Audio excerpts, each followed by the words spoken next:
పిల్లల్ని స్టేడియంలో తీసుకొచ్చి స్కూల్ పిల్లలు ఆయనతో మాట్లాడించి ఒక 7 నెలల క్రితం విశాఖపట్నం పిలిచి విశాఖపట్నంలో కూడా 20,000 మంది పిల్లలు వచ్చారు.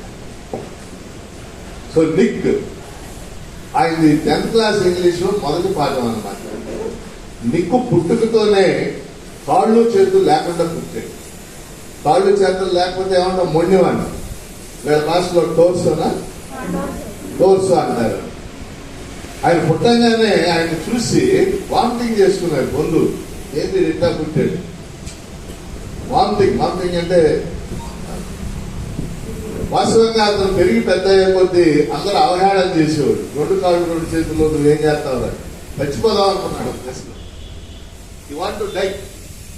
కానీ వాళ్ళ అమ్మ ఇచ్చిన ప్రోత్సాహంతో బతికి ఆయన ఈరోజు మీరు ఆయన గురించి ఆశ్చర్యపోతారు. ఈ పాప చెట్టు ఈరోజు ఆయన స్విమ్మింగ్ చేస్తాడు, సర్ఫింగ్ చేస్తాడు, స్కేటింగ్ చేస్తాడు, ఫుట్బాల్ ఆడతాడు, ఇవన్నీ పనులు చేస్తాడు. వీటన్నిటిని మించి ప్రస్తుతం ఆయన ప్రపంచంలోనే అతి గొప్ప మోటివేషనల్ స్పీకర్. నేను చెప్పాను కదా ఇందాక గుంటూరు పిలిచాను, అన్ని రెడీ చేసుకున్నాడు. 3 పిల్లలు ఉన్నాయి. పిల్లల ఫోటో కూడా మీరు కొట్టే యూట్యూబ్ లో ఆయన చరిత్ర మొత్తం వచ్చేస్తారు.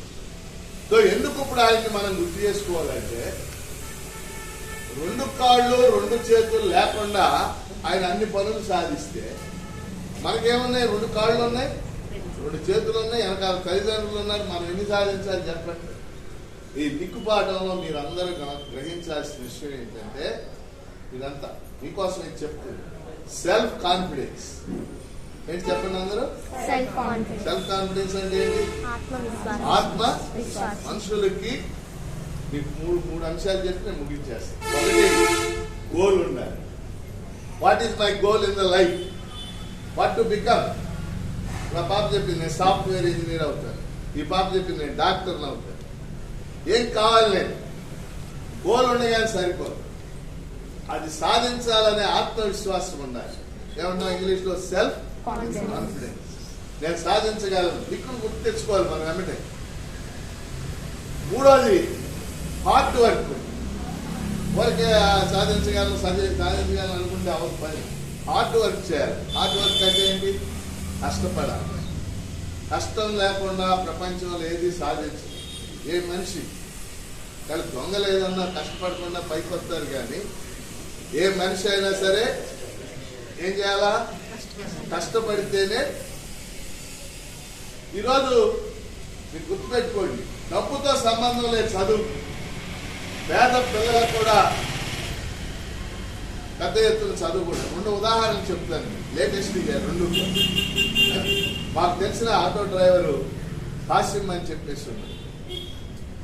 వాళ్ళ పాప బాగా చదువుకో అందుకని నేనే ప్రోత్సహించి ఆ పాపను మంచి ఇంజనీరింగ్ కాలేజీలో చేర్పించి, మంచి అంటే ఆ వచ్చింది, సీట్ వచ్చింది, మంచి ర్యాంక్ వచ్చింది ఎంసెట్ లో, మంచి ఇంజనీరింగ్ కాలేజ్ చేరి ఆ 4 ఏళ్ళు బాగా చదివావిడ ఇన్ఫోసిస్ కంపెనీలో ఉద్యోగం సంపాదించి నెలకు 70,000.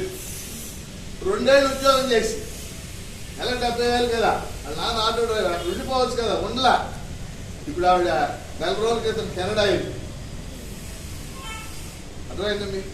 అంటే ఎక్కడి నుంచి ఆటో డ్రైవర్ కూతురు కూడా ఎక్కడికి వెళ్ళింది? కెనడా అయింది ఫ్లైట్. ఇంకో ఉదాహరణ చెప్తారు. లేటెస్ట్ అమ్మాయికి చదువు కూడా అవలా.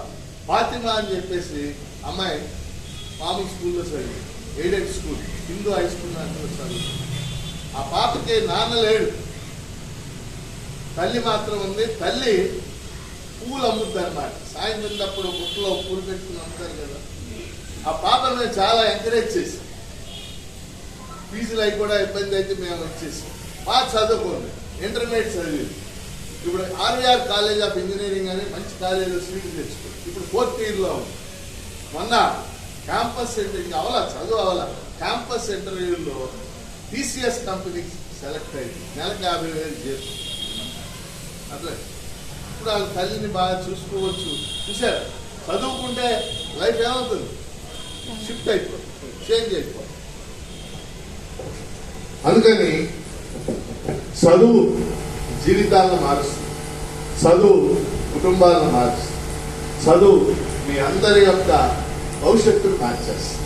అందుకని మీ 10 మంది కూడా మీ పేరెంట్స్ ప్రేమించాలి, పేరెంట్స్ని గౌరవించాలి. అందరికంటే గొప్ప వాళ్ళు మన పేరెంట్స్. వాళ్ళు ఎంతో తపన పడతారు మీ గురించి. మీ అమ్మ ముఖ్యంగా